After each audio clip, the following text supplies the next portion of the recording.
मीच वाचतो. एक्झाम मधलं आहे जुलै 2020 जे सप्लिमेंटरी जे पेपर असते ना पोरांचे नापास झालेले त्या पेपर मधलं आहे. आता मीच वाचतो, मीच समजून सांगतो. किती पाठ्यक्रम आहे? 3. कोण कोण? अणु, रेणू, मीनू. आणि यांचा रेशो कसा आहे म्हणजे कसा रेशो आहे वाचा ना, कॅपिटल नुसार. मग कॅपिटल नुसार रेशो काढणं शिकलोय आपण. तर पहिले कॅपिटल सांगा सगळ्यांचं. पहिल्याचं 50,000, दुसऱ्याचं 30 आणि 20. आता याच्यावरून रेशो काढण्यासाठी 4 0 कॅन्सल करू. मग रेशो किती उरला? 5:3:2. आता 5:3:2 याला फ्रॅक्शन मध्ये कसं लिहू? 5 आणि 3 8, 8 आणि 2 10, 5/10, 3/10, 2/10. बरोबर. आता आपल्याला शोधायला लागते मोहोळ का डेथ झाली तर किती दिवसानं झाली. तर आपलं वर्ष संपलाय काही 31 मार्च. कधी संपलाय? 31 मार्च. आणि डेथ कधी झाली म्हणजे पहा 1 ऑगस्ट. म्हणजे 31 मार्च पासून 1 ऑगस्ट पर्यंत ती बिझनेस पार्टनरशिप मध्ये होती. कोण? रेणू. आणि डेट कोणाची झाली? आणि किती दिवसांना झाली? 4 उदाहरणे समजलेले आहे. एप्रिल, मे, जून, जुलै. ऑगस्ट जून मध्ये किती महिन्याला डेट झाली? आता पहिल्या नंबरची ऍडजस्टमेंट म्हणजे गुडविल रिव्हॅल्युएशन. आणि काय काय रिव्हॅल्युएशन केलं पहा बरं. मशिनरी, स्टॉक आणि डाउटफुल डेट म्हणजे आरडीडी. कायच्यावर काढायची? डेटरवर. मग नंबर कायच्यावर टाकले? स्टॉक, मशिनरी आणि डेटर. टाकला का? सेकंड नंबर वाली वजा काय म्हणते पहा. काय म्हणते? Renu's drawing till death was ₹750 per month. मग डेट कोणाची झाली?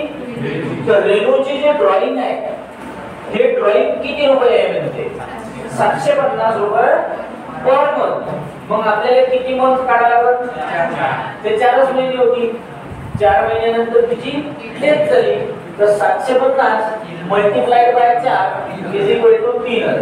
म्हणजे रेणूची डेथ पर्यंतची ड्रॉइंग किती झाली याचा नंबर टाकू नका.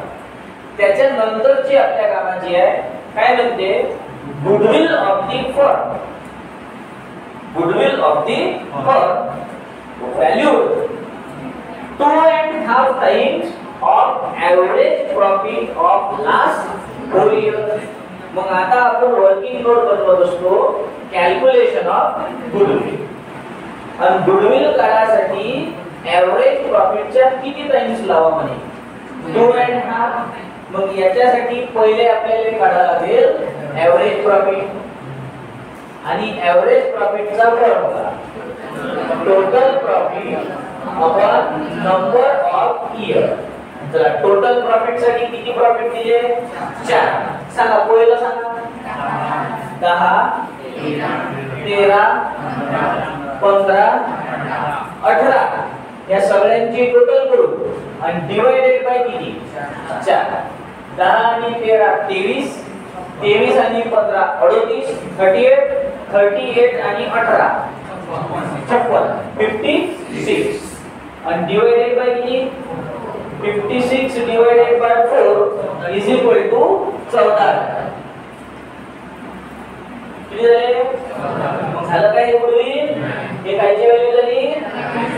आता दुसऱ्या नंबरची स्टेप आहे गुडविल.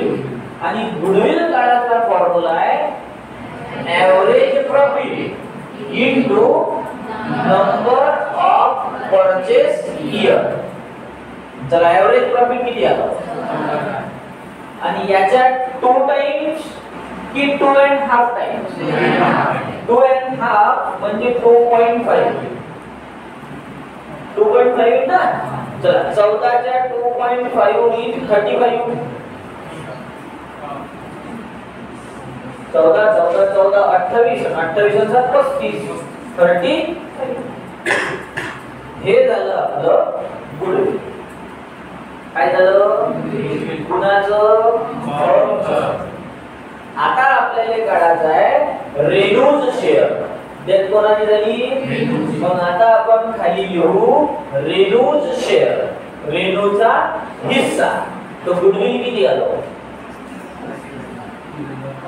35,000. रेणूचा शेअर किती होता? 3/10. 0 0 कॅन्सल. आता किती उरले? 3500. 3000 multiplied by 3 10,500.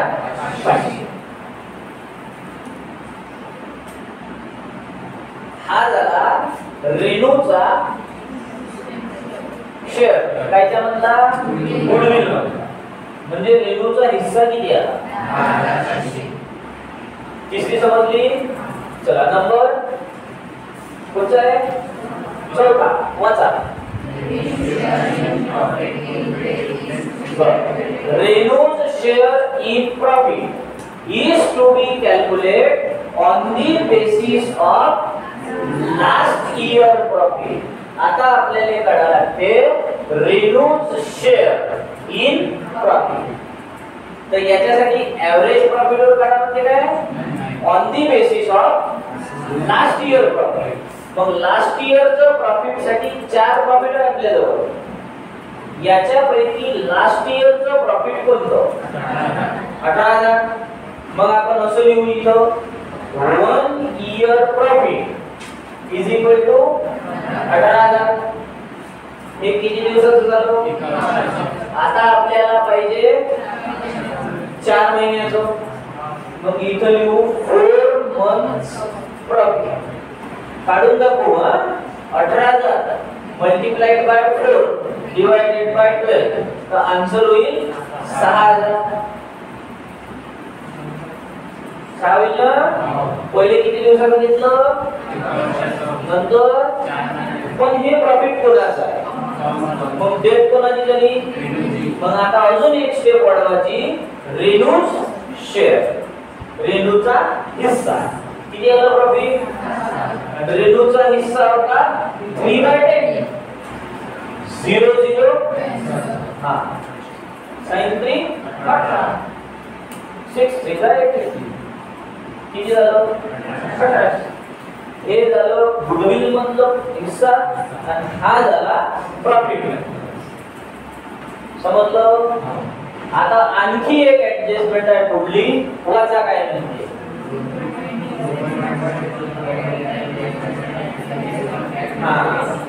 Provide interest on drawing 20% per annum and interest on capital 10% per annum. Drawing वर इंटरेस्ट किती? 20% आणि कॅपिटल वर किती? हे नवीन शिकून राहिलो आपण. तर अजून काही आता पेपर मध्ये काय विचारलं होतं? तर पेपर मध्ये नंबर 1 वाचा. प्रिपेअर नंबर 1 रेणूज कॅपिटल आणि number 2 working note for goodwill and profit. तर हे पहा गुडविलची वर्किंग नोट झाली आणि ही प्रॉफिटची. आपल्याला पूर्ण अकाउंट बनवावे लागत. आपल्याला फक्त कोणतं अकाउंट बनवावे लागते? रेणूचं कॅपिटल अकाउंट. पण डायरेक्ट रेणूचं कॅपिटल अकाउंट जर बनवलं तर याचा आन्सर करेक्ट येणार. म्हणून आपल्याला आधी बनवावं लागेल रिव्हॅल्युएशन. हे बनवा असं सांगितलेलं नाही. बनवायला सांगितलंय काय? पण तरी आपण का बनवत आहे? कारण रिव्हॅल्युएशन मध्ये प्रॉफिट येईल किंवा मग तो आपल्याला रेव्हेन्यूच्या अकाउंटला घ्यायला लागत ना. मग म्हणून पहिलं अकाउंट कोणतं बनवू? चला रिव्हॅल्युएशन साठी अशा एंट्रीज घ्यायच्या ज्या इन्क्रीज झाल्या किंवा डिक्रीज झाल्या. अशाच घ्यायचे ना. मग पहिले लायबिलिटी साइडले पहा काय इन्क्रीज किंवा डिक्रीज आहे पहा. लायबिलिटीच नाही फक्त असेट साइडले चला. डेटर डेटर किती होते? 35 आणि त्याच्यावर आरडीडी किती काढावी? मग आरडीडी काढली तर डेटर इन्क्रीज की डिक्रीज? मग कुठे घेऊ? डेटर्स अकाउंट 10% जर काढले तर किती होईल? 3500. त्याच्यानंतर स्टॉक 36 होता आणि नावामध्ये 40 काय झाला? इनक्रीज कितीने? आणि इनक्रीज झाला तर कुठे घेऊ? 4000. त्यानंतर मशिनरी 45 होती, 45 ना? आणि काय करा म्हणे? डिप्रिशिएट झाली तर मशीन मग कुठे घेऊ? तो मशीन अकाउंट 10% काढले काय? 4500. चला त्याच्यानंतर अजून इनक्रीज डिक्रीज केले काय? नाही. मग आणखी एक एंट्री आपण शोधत असतो, कोणती? आउटस्टँडिंग आणि प्रीपेड. असं काही आहे शोधा. मग टोटल करू, प्रॉफिट लॉस येते तो काढून घेऊ. तर ही साईड येते 8000, इकडची येते 4000. 8 आहे ना? 8 यातून गेले 4, किती उरले? याला नाव काय द्यायचं? लॉस. आणि हा लॉस सर्वांना अनु, रेणू आणि मीनू काय रेशो होता त्यांचा? 5:3:2. 2000, 1200, 800. बरोबर. आता आपल्याला जे बनवायला सांगितलं होतं ते बनवू. आता आपल्याला सांगितलं होतं रेन्यूड कॅपिटल अकाउंट. तर कॅपिटल अकाउंट मध्ये किती पॉइंट असतात? 4. कॅपिटल अकाउंट मध्ये पहिले लिहित असतो आपण बॅलन्स. कुठून आणायचं माहिती आहे ना? सांगा. रेन्यूच सांगा, बाकीच्यांचं सांगू नका. 30. पहिले काय लिहिलं? आता एंट्र्या. तर लायबिलिटी पहा, रिझर्व आहे. कोणता रिझर्व आहे? जनरल. किती होता टोटल? आणि आपल्याला कोणाला द्यायचा आहे? रेणूला. 5250. काढता येईल का प्रमाण? रेशो काढता यायचा. 17500 पैकी 3/10. 5250 काढता येते. चला पहिले काय लिहिलं? मग एंट्र्या. आता तिसरं पॉइंट, डेबिट वाल्या क्रेडिट, क्रेडिट वाल्या डेबिट. तर याच्यात पहा, रेणूचं नाव कुठे दिसून राहिलं? कुठे होती? क्रेडिटची कुठे? आणि काय नावानं लिहू? सांगा किती व्हॅल्यू घेऊ? 1200. परत एकदा पहिले काय लिहिलं?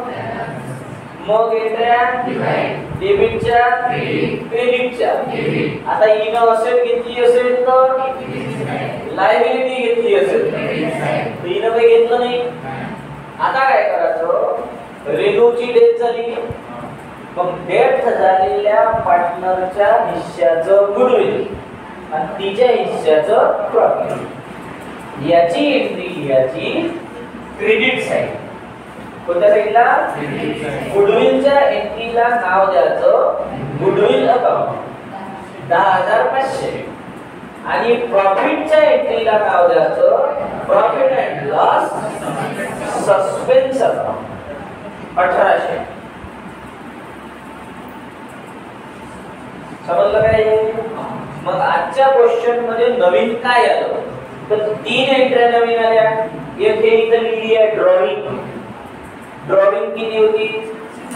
750 रुपये पर मंथ. एका महिन्याची ड्रॉइंग किती? किती महिने जिवंत होती? Multiplied by 4, 3000. ना? मग ड्रॉइंग लिहायची डेबिट साइड. कुठे लिहायची? का? मी तुम्हाला आधी सांगितलं होतं डेबिट साइडला अशा एंट्र्या येतात ज्याचा हिस्सा कमी होतो आणि क्रेडिट साइडला अशा एंट्र्या येतात ज्यामुळे त्याचा हिस्सा वाढते. तर हिनं ड्रॉइंग केली म्हणजे हिनं हिच्या हिश्श्याचे पैसे काढले. मग तिला हिस्सा जास्त मिळेल का कमी मिळेल? मग हिस्सा कमी झाला तर कुठे घ्यायचा? आता ड्रॉइंग कशी आहे इथे ब्रॅकेट मध्ये पण लिहून घेऊ म्हणजे पेपर वाल्याला समजून जाईल. 750 रुपये एका महिन्याचे मल्टिप्लाय काय तर इज इक्वल टू 3. ड्रॉइंग समजलं? कुठे आलं? Debit side. आता आणखी दोन एंट्र्या नवीन आहे, इंटरेस्ट ऑन ड्रॉइंग आणि interest on capital. Interest on drawing किती टक्के? 20% आणि इंटरेस्ट ऑन कॅपिटल. मग पहिले सांगा ड्रॉइंग कोणत्या साइडला आहे? Debit side. तर याचा इंटरेस्ट सुद्धा डेबिट साइडला द्यायचा. Interest on drawing. चला ड्रॉइंग किती आहे? याच्यावर किती पर्सेंट मध्ये? 3000 च्या 20% होते 600. बोल साहेब हे झाले एका वर्षाचे आणि ते वर्षभर येऊन होती काय? किती महिने? ते इंटरेस्ट किती दिवसात झाले? 4च महिन्यात. Multiply by 4 divided by 12 answer होते 200. कॅल्क्युलेशन करून देऊ इथे तुम्हाला किती झालं? ड्रॉइंग कुठे आली? मग त्याचा इंटरेस्ट कुठे आला? आता सांगा कॅपिटल कुठे आलं? Credit side. तर त्याचा इंटरेस्ट कुठे येईल? ड्रॉइंग कुठे आली? मग ड्रॉइंगचा इंटरेस्ट कॅपिटल कुठे आलं? त्याचा इंटरेस्ट. मग अजून आहे ना इंटरेस्ट ऑन कॅपिटल. चला इंटरेस्ट ऑन कॅपिटल किती पर्सेंट? 10%. मग आपलं कॅपिटल किती होतं शोधा. ते इथेच लिहिलंय. किती होतं? 30,000 च्या 10% 3,000. 10% म्हणजे ना ड्रॉइंग वर किती पर्सेंट मध्ये? 20. कॅपिटल वर 3,000 तुम्हाला समजले काय? हे झाले एका वर्षाचे. मग वर्षभर होती त्याचे किती महिने होती? Multiplied by 4 divided by 12 1000.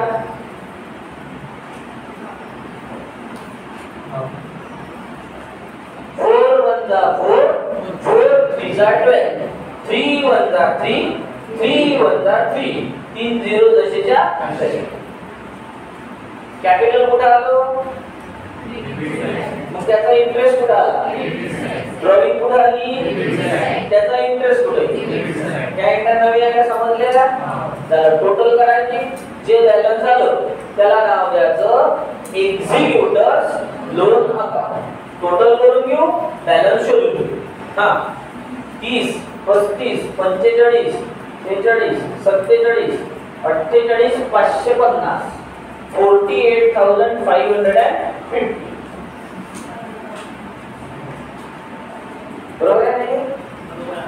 हां आता इकडची आली 4,400 4,400 48,550 minus 4,400 is equal to 44,150. आणि याची डेट झाली आहे ना, मग याला नाव काय द्यायचं? एक्झिक्युटर्स लोन अकाउंट. हा क्वेश्चन किती मार्काने येते? 8. जरा लिहा.